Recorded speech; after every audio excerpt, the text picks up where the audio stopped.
Hello everyone. आज हम पढ़ेंगे स्कोप ऑफ बिजनेस इकोनॉमिक्स और मैनेजरियल इकोनॉमिक्स। ठीक है। तो बिजनेस इकोनॉमिक्स और मैनेजरियल इकोनॉमिक्स जो है वो दोनों सेम चीज़ है। ठीक है। मैनेजरियल को हम बिजनेस इकोनॉमिक्स कहते हैं, क्योंकि जो इकोनॉमिक्स और जो मैनेजमेंट का कॉम्बिनेशन मैनेजरियल इकोनॉमिक्स, वो हम बिजनेस के अंदर बेस्ट डिसीजन लेने में यूज करते हैं। ठीक है। तो उसको हम बिजनेस इकोनॉमिक्स भी कह सकते हैं। ठीक है। जो बिजनेस इकोनॉमिक्स वो है क्या एक्चुअल में, इसके बारे में देखते हैं एक बार। तो जनरली तो यही है कि दोनों चीज़ें जो हैं दोनों सेम है, ये एज इट इज है। ठीक है। लेकिन ये क्या करती है कि जो जितनी भी प्रैक्टिकल प्रॉब्लम्स है जो बिजनेस के अंदर फेस करती है कोई भी मैनेजमेंट फर्म जो होती है या फिर कोई भी ऑर्गेनाइजेशन जो फेस करता है, उन सारी प्रॉब्लम को आपका बिजनेस इकोनॉमिक्स कवर करता है। ठीक है। लेकिन क्या रियलिटी में होता क्या है कि ये जो इकोनॉमिक्स जो एनालिसिस होती है उसकी जो थ्योरीज होती है उसको जो बिजनेस की प्रॉब्लम्स है उनको सॉल्व करने में यूज लेती है। ठीक है। जैसे जो डिसीजन मेकिंग है या फिर फॉरवर्ड प्लानिंग है कोई भी करना, तो जो इकोनॉमिक्स एनालिसिस की जो थ्योरीज है उन सबको यूज करते हुए प्रॉब्लम को सॉल्व करने में ये हेल्प करती है। ठीक है। या फिर जो ये इकोनॉमिक्स थ्योरी और बिजनेस प्रैक्टिस जो है उन दोनों का कॉम्बिनेशन है। किस तरीके से, जैसे बिजनेस जो होता है वो रियल वर्ल्ड में होता है, जबकि इकोनॉमिक थ्योरी जो होती है वो बेस मतलब थ्योरेटिकल होता है या हाइपोथेटिकल होती है। ठीक है। तो अब ये जो है दोनों के बीच में क्या होता है कि थोड़ा गैप रहता है। ठीक है। तो ये जो है रियल प्रॉब्लम जो आती है उनको हम थ्योरेटिकल जो या हाइपोथेटिकल जो नॉलेज होती है उसके बेसिस पे इन बिजनेस प्रॉब्लम को हम सोल्व करते हैं। ठीक है। अब जो है इसके अंदर दो कैटेगरीज होती है, एक माइक्रो इकोनॉमिक्स है, एक मैक्रो इकोनॉमिक्स है। ठीक है। जो आपकी बिजनेस इकोनॉमिक्स कह सकते हो या जो मैनेजरियल इकोनॉमिक्स है उसके अंदर दो कैटेगरीज है, माइक्रो इकोनॉमिक्स और मैक्रो इकोनॉमिक्स। माइक्रो जो है ऑपरेशनल या इंटरनेशनल इंटरनल इश्यूज जो होते हैं किसी भी फर्म के या ऑर्गेनाइजेशन के, उनके साथ वर्क करती है, उनके साथ डील करती है। ठीक है। जबकि जो मैक्रो इकोनॉमिक्स होती है वो एनवायरमेंटली एक्सटर्नल इश्यूज होते हैं, जैसे गवर्नमेंट की जो पॉलिसीज होती है, अनएम्प्लॉयमेंट है या जो अनएम्प्लॉयमेंट की वजह से जो है जैसे डिमांड गिर जाती है, तो वहाँ पर ये जो मैक्रो इकोनॉमिक सप्लाई होती है, या फिर जैसे ट्रेड पॉलिसीज के अंदर चेंज होता है, एक्सपोर्ट इंपोर्ट की जो पॉलिसीज होती है उनमें जो चेंज हो जाता है, उनके ऊपर जो है मैक्रो इकोनॉमिक्स काम करती है। बल्कि बाहर के फैक्टर जो हमारे मतलब कि उसमें कंट्रोल में नहीं होते हैं, गवर्नमेंट के कंट्रोल में होते हैं या स्टेट बॉडी के कंट्रोल में होते हैं, उन सब पर मैक्रो इकोनॉमिक्स काम करती है। जबकि माइक्रो इकोनॉमिक्स उस पर्टिकुलर ऑर्गेनाइजेशन के कंट्रोल में जो चीज़ें होती है उनके ऊपर वर्क करती है। ठीक है। अब जैसे जो माइक्रो इकोनॉमिक्स है, माइक्रो इकोनॉमिक्स का जो है कुछ पॉइंट्स है, जैसे डिमांड एनालिसिस एंड फोरकास्टिंग का वर्क ये करती है, प्रोडक्शन एंड कॉस्ट एनालिसिस करती है, इन्वेंट्री मैनेजमेंट जो रिसोर्सेज है उनका मैनेजमेंट करने का वर्क करती है। ठीक है। Market structure and pricing policies उन सबको ये देखती है माइक्रो इकोनॉमिक्स जो है उस पर्टिकुलर ऑर्गेनाइजेशन के लिए। ठीक है।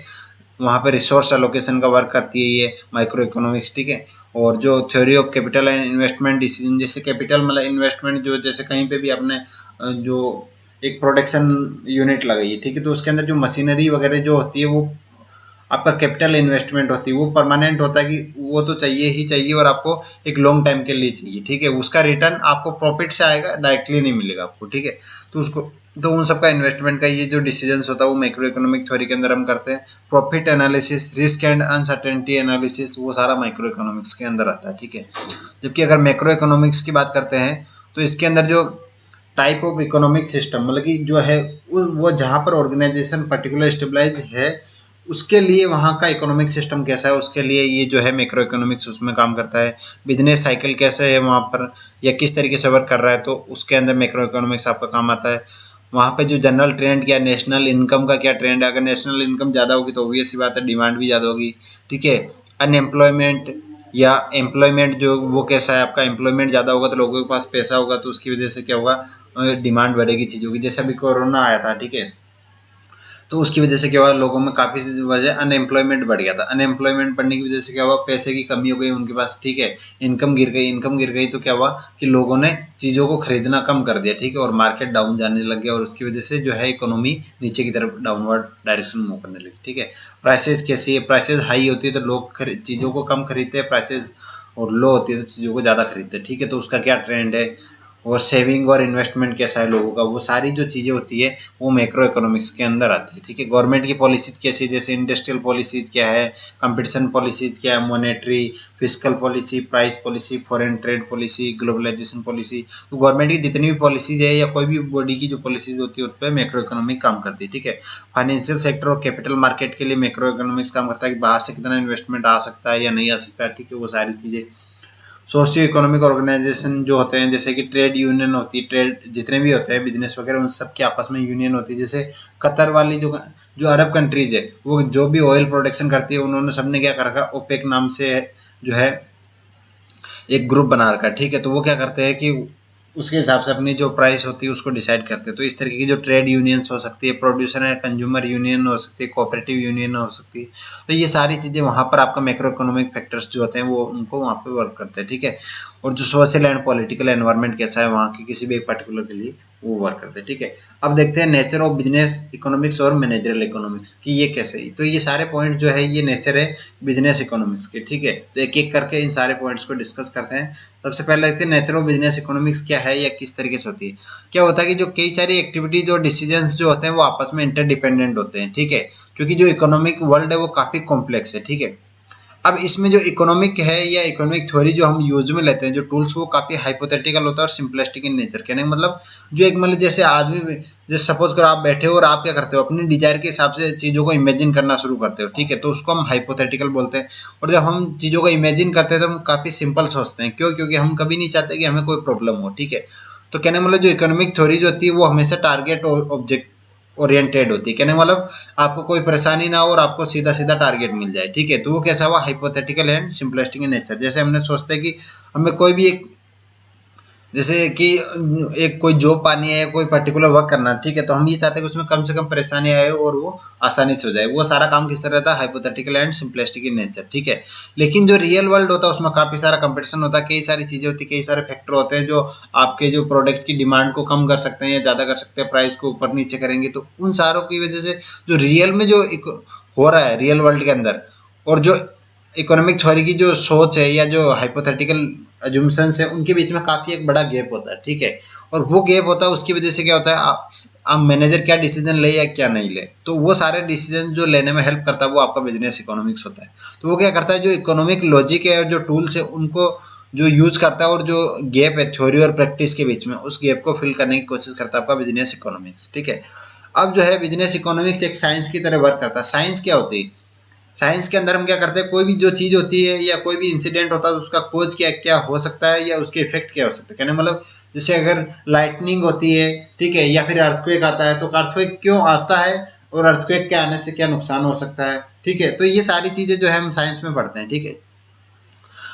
उसी तरीके से जो इकोनॉमिक्स है वो भी साइंस है। वो क्या करती है कि जैसे मैथमेटिक्स, स्टैटिक्स और इकोनोमेट्रिक्स जो है, उनके जो टूल्स होते हैं उन सबको यूज करके क्या जो गोल होता है आपका, उसकी तरफ वर्क करने की कोशिश करता है, ठीक है। तो ओवरऑल जो है एक साइंटिफिक मेथड होता है और एम्पेरिकली ये टेस्ट करता है इन सबको, ठीक है। एम्पेरिकल मतलब जैसे प्रैक्टिकली टेस्ट करता है। जैसे अगर हम क्लास के अंदर कुछ पढ़ते हैं, ठीक है, और रियल वर्ल्ड के अंदर जाकर उसको अप्लाई करते हैं तो वो एज इट इज अप्लाई नहीं होता, हमें काफी सारी प्रॉब्लम आती है, ठीक है। और वहां कर जाके हमें पता लगता है रियल वर्ल्ड के अंदर कि हमने जो पढ़ा था वो कुछ और था और यहाँ पर रियल वर्ल्ड में समस्या कुछ और ही चल रही है, ठीक है। तो इन सबको पहले टेस्ट करने की जरूरत है, ठीक है। तो इसलिए हम क्या करते हैं, जैसे समर ट्रेनिंग एक प्रोग्राम होता है ड्यूरिंग बीटेक, ठीक है। तो वो 2 महीने का प्रोग्राम होता है, तो उस टाइम जो है हम 2 महीने के अंदर वो सारी प्रॉब्लम फेस करते हैं या सीखने की कोशिश करते हैं जो रियल वर्ल्ड के अंदर आ सकती है हमें, ठीक है। तो उसको क्या कह सकते हैं हम, इम्पेरिकली टेस्ट करना, ठीक है। कि क्या मैं जिस डायरेक्शन में मूव करना चाह रहा हूँ या जिसमें जाना चाहता हूँ वो उस फील्ड में मेरा जो है नॉलेज वो वहाँ पे अप्लाई हो रहा है या नहीं हो रहा है, ठीक है। तो वो सारी साइंटिफिक मेथड की तरह ये जो है बिजनेस इकोनॉमिक्स काम करती है और एम्पेरिकली जो रिजल्ट्स जो हम गेन करना चाहते हैं उनकी वैलिडिटी को टेस्ट करती है, ठीक है। अब जो है ये माइक्रो इकोनॉमिक्स बेस्ड होती है। बिजनेस इकोनॉमिक्स जो होता है वो माइक्रो इकोनॉमिक्स के ऊपर वर्क करता है। क्यों? क्योंकि एक जो पर्टिकुलर ऑर्गेनाइजेशन होता है उसके जो ऑब्जेक्टिव्स होते हैं उनको अटेन करने के लिए माइक्रो इकोनॉमिक्स अप्रोच होना जरूरी है, ठीक है। और उसके लिए जो है ये आपका बिजनेस इकोनॉमिक्स उसमें हेल्प करता है। ये क्या करता है, जो भी कोई प्रॉब्लम है इंडिविजुअल की जैसे ऑर्गेनाइजेशन की, तो उसके जो डिसीजन लेने में हेल्प करता है, ठीक है। और जितने भी माइक्रो इकोनॉमिक्स की जो टेक्निक्स है उन सबको ये जो बिजनेस इकोनॉमिक्स है वो यूज करता है, ठीक है। उसके बाद में जो मैक्रो इकोनॉमिक्स है उसके जो एलिमेंट्स होते हैं उनको भी ये कंसिडर करके चलता है। जैसे कि हमने सपोज करो हमारी जो प्रोडक्शन यूनिट है उसकी अप्रोच या गोल है कि जैसे हमें 1 लाख यूनिट जो है हमें 1 मंथ के अंदर सेल करनी है, ठीक है। लेकिन क्या मार्केट जो है वो सारी चीजें डिमांड कर रहा है, और डिमांड कर रहा है तो क्यों कर रहा है, और अगर नहीं कर रहा तो क्यों कर रहा है। सपोज करो अनएम्प्लॉयमेंट बढ़ रहा है बाहर मार्केट के अंदर और इधर हम प्रोडक्शन बढ़ाते ही जा रहे हैं, तो उसकी वजह से क्या होगा, अनएम्प्लॉयमेंट बढ़ेगा तो चीज़ों की डिमांड कम हो जाएगी, और इधर हमने प्रोडक्शन बढ़ा दिया तो हमारा जो है वो सेल नहीं हो पाएगी, ठीक है। तो वो जो बाहर के सारे एम्प्लॉयमेंट है, लोगों की इनकम क्या है, प्राइस लेवल क्या चल रहा है, गवर्नमेंट की पॉलिसीज क्या चल रही है, एक्सचेंज रेट, इंडस्ट्रीज एक्सपोर्ट हो रहा है या नहीं हो रहा, गवर्नमेंट ने एक्सपोर्ट पे बैन तो नहीं लगा दिया, या इंपोर्ट पे बैन लगाने से हमारी कंट्री के अंदर सेल बढ़ सकती है, एक्सपोर्ट पे बैन लगाने से हमारी जो आउटसाइड जाने वाली सेल थी वो रुक सकती है। तो वो जितने भी सारे फैक्टर्स होते हैं वो हमें मैक्रो एनालिसिस वाले जो फैक्टर्स है वो सारे इसमें कंसिडर करके चलने पड़ते हैं बिजनेस इकोनॉमिक्स के अंदर, ठीक है। उसकी वजह से क्या होता है कि कोई भी बिजनेस एनवायरनमेंट है उसको ये सारे फैक्टर्स इन्फ्लुएंस करते तो हमें ध्यान में रखने होते हैं, ठीक है। फिर फोर्थ है आपका business economic is an art, ठीक है। बिजनेस इकोनॉमिक्स जो है वो एक तरह की कला है। जैसे कि हमने सपोज करो कि कोई भी एक डिसाइड कर लिया गोल, ठीक है, उस गोल को गेन करने के लिए हमारे पास कला होनी चाहिए। जैसे कि जो रूल वगैरह हैं, जो भी प्रिंसिपल्स वगैरह इकोनॉमी के या जो थ्योरेटिकल अप्रोच वगैरह है, उन सबको उसके अंदर अप्लाई करना एक तरह की कला होती है, ठीक है। और वो जो है इस हिसाब से हम कह सकते हैं कि बिजनेस इकोनॉमिक्स एक आर्ट की फॉर्म में होती है, ठीक है। अब जो बिजनेस इकोनॉमिक्स क्या करती है कि जो मार्केट और जो प्राइवेट एंटरप्राइजेज होती है उनकी थ्योरी जो होती है उनको यूज करती है बिजनेस इकोनॉमिक्स के मतलब कि बेस्ट डिसीजन बनाने के लिए, ठीक है। ताकि जो कोई भी फर्म या रिसोर्स जो लोकेशन होता है तो उसके अंदर जो बेस्ट डिसीजन कहना मतलब जो स्केर्स रिसोर्स होते हैं उनका कम से कम वेस्टेज करके मैक्सिमम एफिशिएंसी उसकी ली जा सके, ठीक है। तो इसके अंदर जो है बिजनेस इकोनॉमिक्स हमारी यूज आती है।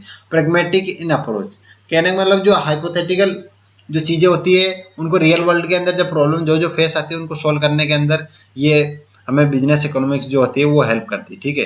तो ये जो जितनी भी प्रॉब्लम्स आती है प्रैक्टिकल प्रॉब्लम रियल वर्ल्ड के अंदर उनको टैकल करने में बिजनेस इकोनॉमिक्स हमें हेल्प करती है, इसलिए हम इसको प्रैग्मेटिक इन अप्रोच बोलते हैं, ठीक है। इंटरडिसिप्लिनरी इन नेचर, ये इंटरडिसिप्लिनरी नेचर होती है कैसे, क्योंकि ये क्या करती है मैथमेटिक्स के टूल्स होते हैं उनको भी यूज करते हैं, ऑपरेशन रिसर्च के टूल्स, मैनेजमेंट थ्योरी के, accounting, marketing, finance, statics and econometrics, जितने भी ये सब्जेक्ट है, जितने भी डिसिप्लिन है, उन सबके जो टूल्स होते हैं उनको जो है बिजनेस इकोनॉमिक्स के अंदर यूज किया जाता है ताकि बेस्ट डिसीजन लिया जा सके, ठीक है, या बेस्ट अल्टरनेटिव जो हो सकता है वो चूज कर सकते हैं, ठीक है। तो इसलिए ये इंटरडिसिप्लिनरी इन नेचर होती है। नॉर्मेटिव इन नेचर, जनरली जो चीजें होती है इकोनॉमिक थ्योरी जो है उसके दो लाइन के अलोंग चलती है, एक होती है पॉजिटिव, एक होती है नॉर्मेटिव, ठीक है। पॉजिटिव और प्योर साइंस क्या होती है कि वो फैक्ट के ऊपर बात करती है कि हमें किस चीज की डिमांड है, ठीक है।